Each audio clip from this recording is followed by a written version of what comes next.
أعوذ بالله من الشيطان الرجيم بسم الله الرحمن الرحيم.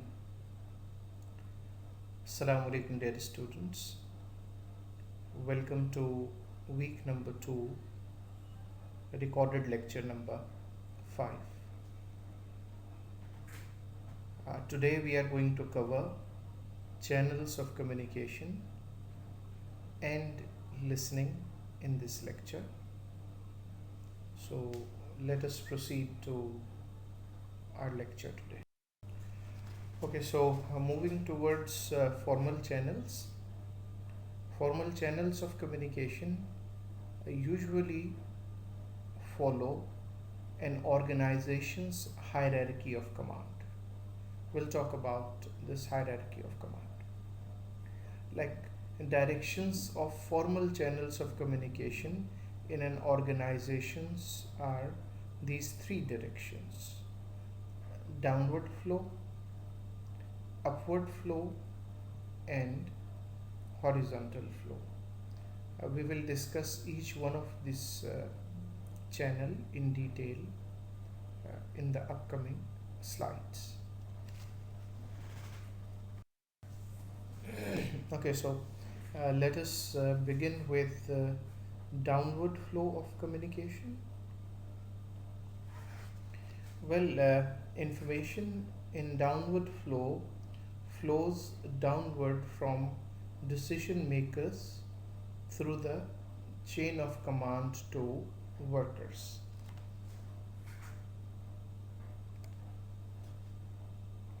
Well, managers' feedback about employee performance, which starts, of course, from the manager and then goes down to employee working under the manager, is one example of downward flow. Well, usually distortion is an obstacle that can impede downward flow of communication. The longer line of communication, the greater the chances that a message will be distorted. Rather, it's the longer the line of communication, the greater the chance that a message will be distorted. To overcome this obstacle, many organizations have re-engineered themselves into smaller operating units, and downward flow is also being improved through newsletters, announcements, meetings, videos, and company intranets. Well, let us take an example to understand this downward flow, and we can have that example from NAD. Say, decision making authorities, at least academic decision making authorities, we can say at NAD, we can say VC is there, then there is PVC, then the message travels down. Now, suppose if there is a new policy that is to be implemented for online exams, suppose, and that policy starts at the higher level, say, where there can be VC, PVC, deans, these decision makers, they make and decide on online examination policy, for example. Then that policy is communicated to heads of the department, chairpersons. Then from chairpersons, it goes down to the class advisors and other faculty members, and then through class advisors, it is communicated to the students. Though students are not part of formal hierarchy, they are our customers or clients, but this is downward flow. Communication starts at the VC level, say, then it goes down to PVC, then to the deans, then to the chairpersons, then to the faculty and staff, right? So the message or communication started at the top, then it came down, right? We can take another example, say like if a manager uh, wants to uh, issue new guidelines for workers, then the manager or other authorities, maybe more than one managers from different departments, they sit together and make a new working policy for workers. That policy may be given to the assistant managers, then assistant managers can give it to floor in charge, and floor in charges can finally hand over that policy to the workers. Now the decision was made at the upper level, then it came down through hierarchy, right? That this hierarchy, VC, PVC, deans, chairpersons, this hierarchy is set hierarchy for NAD University, and similar can be for other universities. Similarly, general manager, then department manager, then assistant manager, then floor in charge. This is again formal hierarchy where everyone knows who is the manager, who is assistant manager, who is in charge, and then so on and so forth. So when communication starts at the top level and it is communicated for the lower level people, I mean, lower level does not mean only the people at the grassroots level, but even middle management and all that. So the message starts at the top and then it moves downward. That's why we call it downward flow of communication. As we have seen in point number 3, that long line of communication can be a problem. That, for example, the message starts at president of the organization level, and then at the worker level there are 20 steps before it reaches to the worker. So if line is so long, that can distort the message, that can create problems, or there can be delays in messages. Though, as the last point says, that many other steps are now being taken to minimize this long line of communication, so that communication can be made more effective. Now, moving towards the next channel, that is upward flow. So, in upward flow, information flowing upward provides feedback from non-management employees to the management. For example, a worker uh, gives feedback about maybe policies or some new project, and it starts from the lower level, and then it may go to the floor in charge, then floor in charge to the to the department manager, and then from department manager it can go to the manager, general manager, then from general manager it may travel to directors. So in this flow, the flow is reverse. It starts somewhere at the lower level and then it travels upside. Like in the previous one, it started at the top level and it came down, so we called it downward flow. In this case, it starts at the lower level and then it moves upwards. So information in this level, information flowing upward provides feedback from non-management employees to the management. Well, subordinate employees describe progress in uh, completing tasks. These are some of the things that can be part of this upward flow of communication. Like subordinate employees can share progress with the higher authorities, so it starts at the subordinate level and then it moves upward to the senior management, right? There can be report roadblocks or barriers encountered, and they can also suggest method of improving efficiency. These are some of the points that usually uh, you know are part of upward flow of communication, that they start at the lower level, then slowly and gradually they move upwards to the top management. Okay, now let's continue with this upward flow. Well, to improve the upward flow of communication, companies are taking following steps.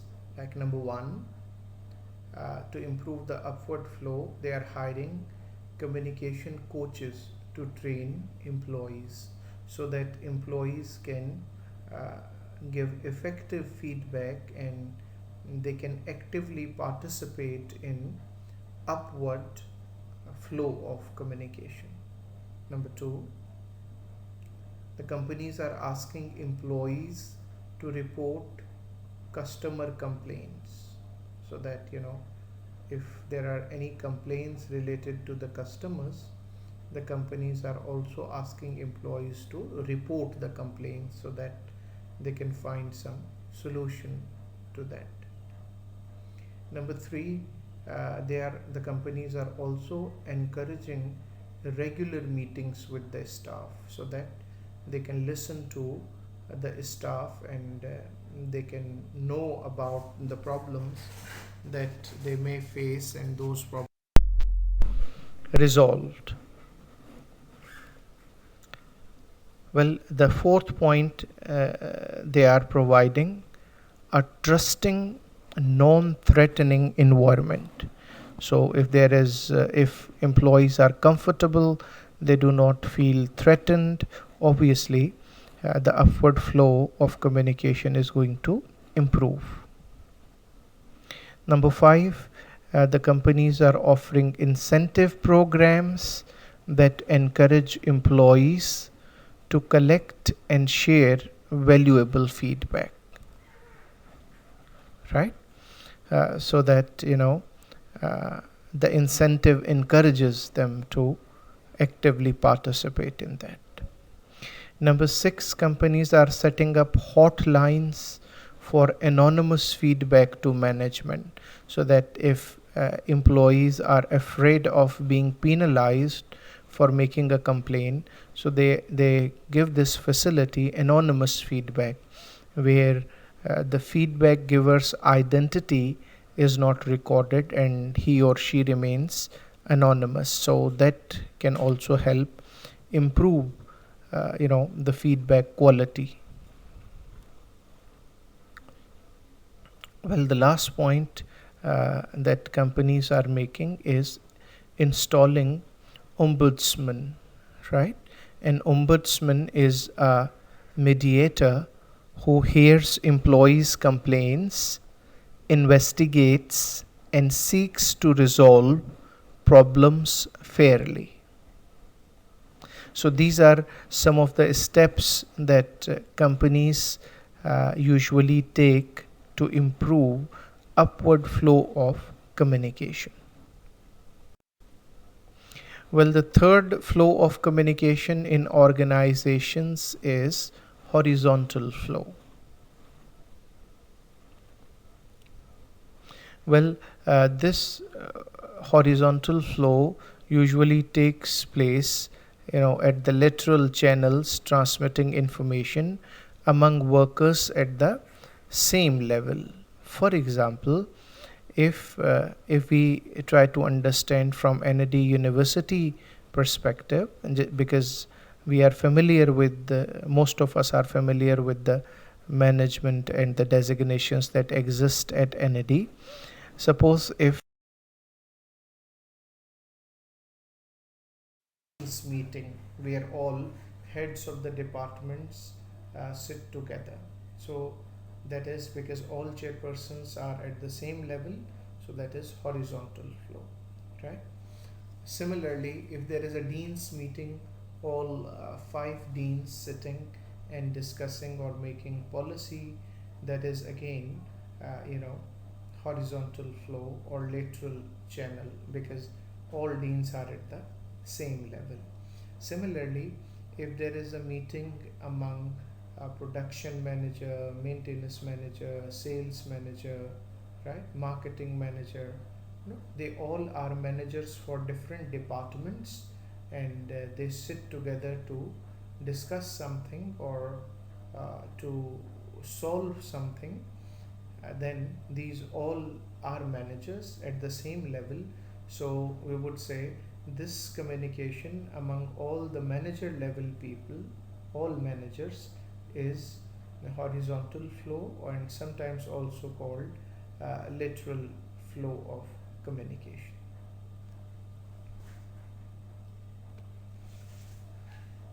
Well, this horizontal communication usually takes place through personal contact like telephone, email, memos, voicemails, and meetings.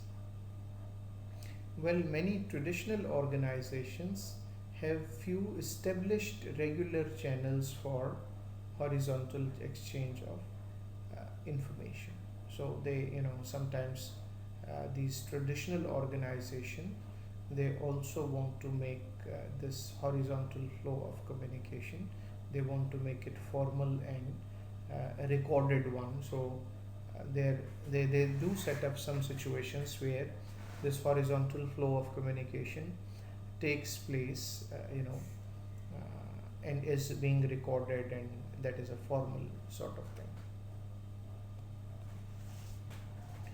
Well, obviously, like other flows of communication, this horizontal flow also has some of the obstacles to horizontal flow, but these obstacles are also common for upward and downward flow. These include poor communication skills. Obviously, if you are not good at communication skills, whether you go for downward flow, upward flow, horizontal flow, you will find it difficult to get your message across your audience, across your receiver. Similarly, there can be prejudice for anything, like there can be prejudice for degree, there can be prejudice for a linguistic group, or it can be, over nationality, and it can be prejudice against gender, and it can be even against designation and all that. Well, next obstacle is ego involvement, where people have personal egos, and sometimes their egos grow even taller than the organizations, that for the sake of their ego they can even harm the organization, or sometimes even they can harm the humanity. Next is the turf wars. These are power wars, that the same level people, and now it's the next level promotion, so they have these turf wars among themselves, right? War for power, war for further advancement. So that also sometimes creates obstacles, that people openly do not share things with each other, because they know they are in turf wars with each other. Well, continuing with horizontal flow, to improve horizontal communication, companies are taking the following steps. Number one, they are training employees in teamwork and communication techniques. So, if they have better teamwork, obviously there are many things that will get resolved. And since weak communication is problem for all flows and all levels of communication in organization, that's why they especially focus on communication techniques. Well, number two, the companies are establishing a reward system based on team achievement rather than individual achievement, because if there is individual achievement, they can go for turf war, there can be competition, among the team members. But if they keep the team achievement, so it means they will all be working for the same thing, and that same thing is that they are looking forward towards achievement, and that achievement is possible only when they work together to achieve the team goals. Well, number three, the organizations are encouraging full participation in team functions, right? They encourage them to actively take part in the team function. Now, so far we have talked about formal channels of communication in an organization, and we have focused on three uh, flows, how communication usually flows through formal hierarchy, that was downward, upward, and horizontal. We have also talked about some of the communication obstacles or barriers that exist in the three flows, and now we are moving towards the next channel, that is informal channel. Those three flows, flow of communication, downward, upward, and horizontal, they were for formal channels of communication within organization. Now we are talking about informal channels of communication in an organization. Well, though most of the time the information travels through formal channels, but sometimes information also travels through informal channels called grapevine, right? These informal channels are not documented anywhere. You usually do not know what is the source of that communication, right? Like in formal channel, we know, okay, this is coming from the manager, from higher authority, and you can trace it, you know its credibility. But in informal channel, usually we are not aware of the main source and authenticity.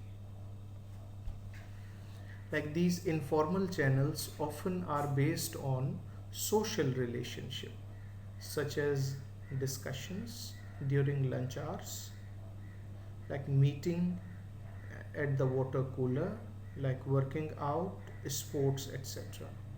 So usually the source of information for these channels is are these social relationship and social gatherings from where people come to know about different things, right? Well, some managers find grapevine an excellent source of information, and they believe it's very useful for them, and there are many points that they do not get through formal channels, uh, of course because of the nature of the formal channel, and they can get it through grapevine. Well, grapevine usually takes place in the organizations where the management is rigid and authoritarian, because they are not open, they do not let employees know about many issues. So when they don't, then obviously there is a grapevine system that breaks that information, and it can reach to the concerned people. But as I have already said, though these informal channels are very effective, but they are not authentic.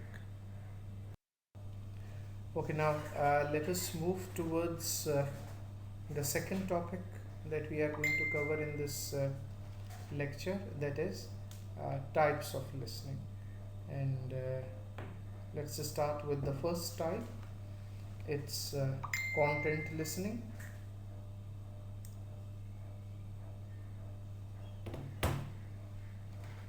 Well, the primary goal of content listening is to understand and retain the message, right? Content listening focuses on understanding the message and retaining the message. Well, when you are listening for content or ideas or information, you should do the following things. Number one, while listening for content, your focus is on information and understanding. Secondly, you can ask questions to clarify the material and probe for details because you want to understand that. Thirdly, it does not matter whether you agree or disagree, approve or disapprove, because you do not do this all in content listening. You just focus on the content and you retain the message.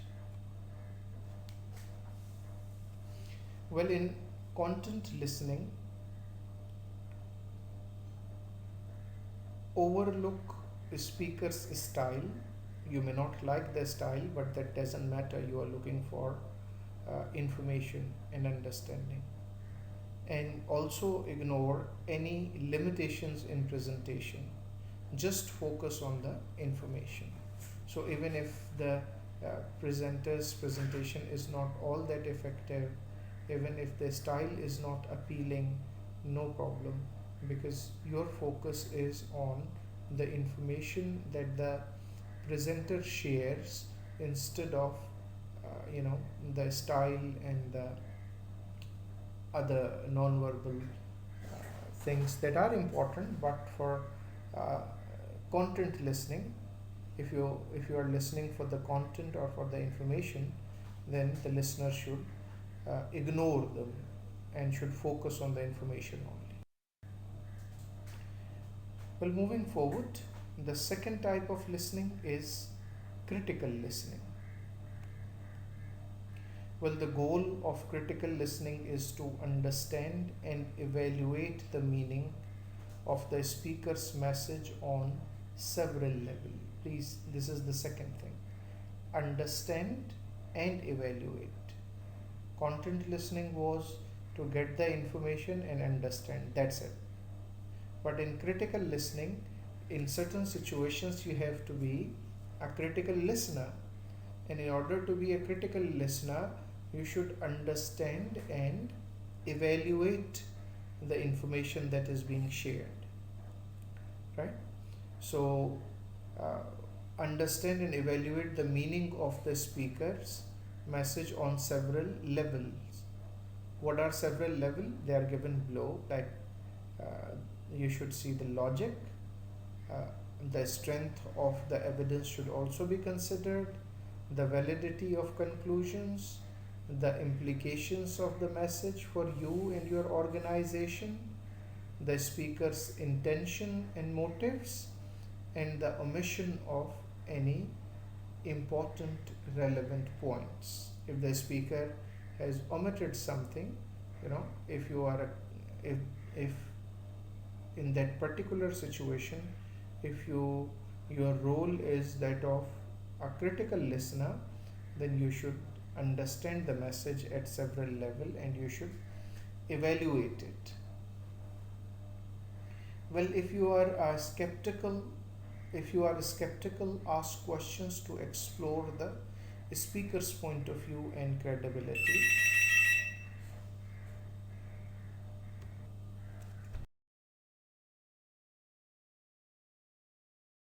For bias that could color the way information is presented.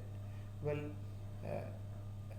because responsibility of a critical listener is to evaluate, right? And while evaluating, the critical listener must also be careful that maybe the speaker is trying to color the way information is presented. Like the speaker is trying to present information in a particular way that may go in favor or against something or someone, or maybe in favor or against the organization. So a critical listener has to be careful about such if there are any biased talks or presentations or biased information is being presented, then a critical listener should evaluate that as well, to reach the better conclusion. Well, next it's be careful to separate opinion from facts. That's very important. That the speaker can include opinion. Well, something opinion is subjective. It can vary from one person to another person. And fact is something that should remain for all. So while you are critical listener, so maybe more importance should be given to facts, right? And less importance should be given to opinion. So that can also help, you know, reach the right point while listening for critical purposes. Let's go to uh, empathic or emphatic listening. Well, in this type, the goal of empathic listening is to understand the speaker's feelings and wants so that you can appreciate his or her point of view regardless of whether you share that perspective or not. Well, emphatic listening is actually the core goal is that you try to give positive vibes to the speaker, right? That if a speaker is in a difficult situation and he or she comes to you and you are just very patiently and calmly you listen to that speaker so that you can help understand his or her feelings. Well, by listening in an empathic way, you help the individual vent the emotion that prevent a calm, clear-headed approach to the subject, right? Because unless one's emotions are vent off, the person cannot see objectively. So if one of your colleague or your subordinate is in a difficult situation and is emotionally disturbed, so maybe listening for some time just to understand the feelings of the speaker, you can easily vent off the emotion, and unless the person comes out of that emotional feeling, he or she will not be able to understand objectively. Well, the last type is active listening. Active listeners turn off their own filters and biases to truly hear and understand what the other person says. Right? So, active listeners turn off their own filters. Right? They stop their own biases, they stop their own subjectivity. Right? That those subjectivities can be because of likeness, they can be because of cultural background, they can be because of gender. So an active listener turns them off, right, switches them off, and while listening to the speaker, he or she does not bring any of such biasnesses, possible biasnesses, not necessarily they are always biasnesses, like personal likeness and dislikeness, maybe cultural values that the listener may like and a speaker doesn't have, like the gender biasnesses, like one might be biased to a male gender or a female gender. So in active listening, the listener turns all these filters off. Active listeners ask questions to verify key points and encourage the speaker through positive body language, right? So they give positive body language to the speaker, and if they require any clarification, so they can ask questions to get the things clarified. But once again, the purpose of an active listener is not to go in conflict with the speaker and to ask unnecessary or irrelevant questions.